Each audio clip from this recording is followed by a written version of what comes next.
During the summer of 2003, events in the northeastern United States involving a strange human-like creature sparked brief local media interest before an apartment blackout was enacted. Little or no information was enacted, as most online and written accounts of the creature were mysteriously destroyed.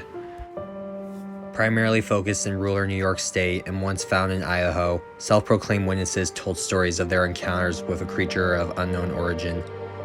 Emotions ranged from extremely traumatic levels of fright and discomfort to an almost childlike sense of playfulness and curiosity. While their published versions are no longer on record, the memories remain powerful. Several of the involved parties began looking for answers that year. In early 2006, the collaboration had accumulated nearly 24 documents dating between the 12th century and present day, spanning 4 continents. In almost all cases, the stories were identical. I've been in contact with a member of this group and was able to get some excerpts from their upcoming book, A Suicide Note, 1964. As I prepare to take my life, I feel it necessary to assuage any guilt or pain I have introduced through this act. It is not the fault of anyone other than him. For once I awoke and felt his presence, and once I awoke and saw his form. Once again I awoke and heard his voice and looked into his eyes. I cannot sleep without fear of what I might next awake to experience. I cannot ever wake. Goodbye. Found in the same wooden box were 2 empty envelopes addressed to William and Rose, and 1 loose personal letter with no envelope. Dearest Lenny, I have prayed for you. He spoke your name. A journal entry translated from Spanish, 1880. I have experienced the greatest terror. I have experienced the greatest terror. I have experienced the greatest terror. I see his eyes when I close mine. They are hollow, black. They saw me and pierced me. His wet hand. I will not sleep. His voice.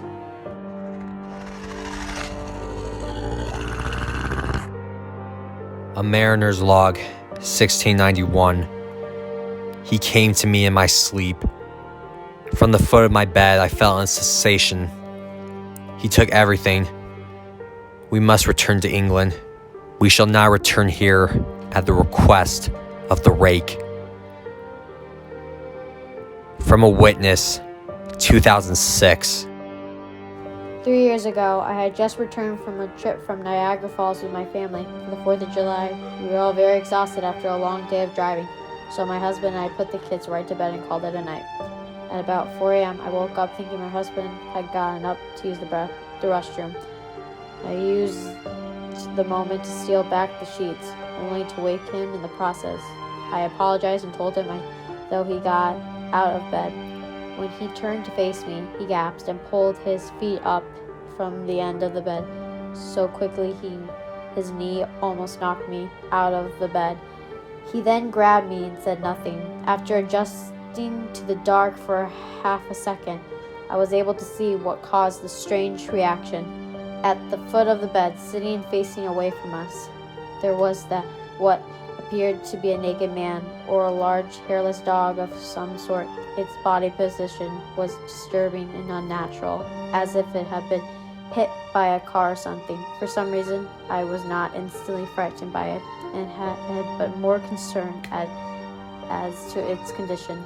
At this point, I was somewhat under the assumption that we were supposed to help him. My husband was peering over his knee, tucked into the fetal position, occasionally glancing at me, returning to the creature. In a flirting motion, the creature scrambled around the side of the bed and then crawled quickly into a flailing sort of motion right along the bed until it was less than a foot from my husband's face.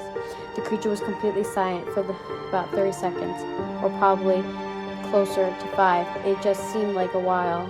Just looking at my husband, the creature then placed its hand on his knee and ran into the hallway, leading to the kids' rooms. I screamed and ran for the light switch, planning to stop him before he hurt my children. When I got to the hallway, the light from the bedroom was enough to see it crouching and hunched over about 20 feet away. He turned around and looked directly at me. covered in blood. I flipped the switch on the wall and saw my daughter, Clara. The creature ran down the stairs while my husband and I rushed to help our daughter. She was very badly injured and spoke only once more in her short life. She said, "He is the Rake." My husband drove his car into a lake that night while rushing our daughter to the hospital. They did not survive. Being a small town, news got around quickly. The police were very helpful at first, and the local newspaper took a lot of interest as well. However, the story was never published, and the local television news never followed up either. For several months, my son Justin and I stayed in a hotel near my parents' room.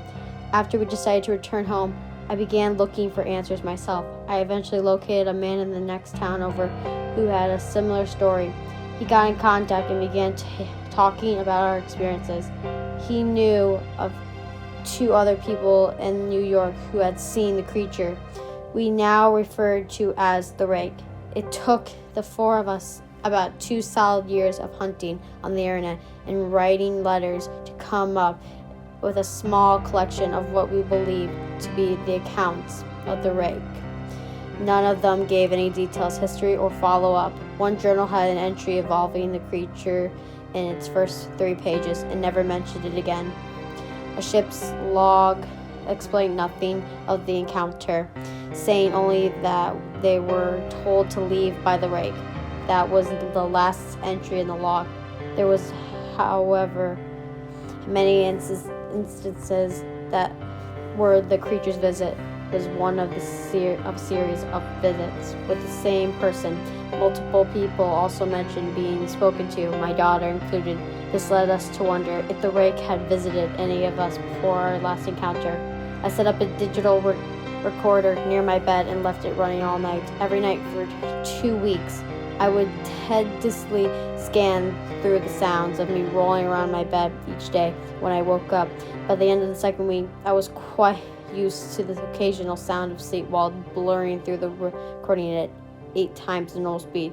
This still took almost an hour every day.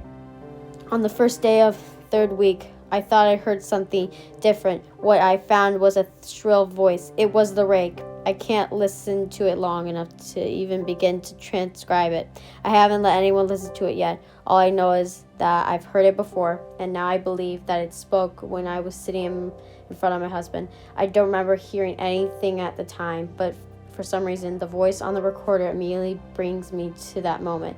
The thoughts of that must have gone through my daughter's head make me very upset. I have not seen the Rake since he ruined my life, but I know that he has been in my room while I slept. I know and in fear that one night I'll wake up to see him staring at me.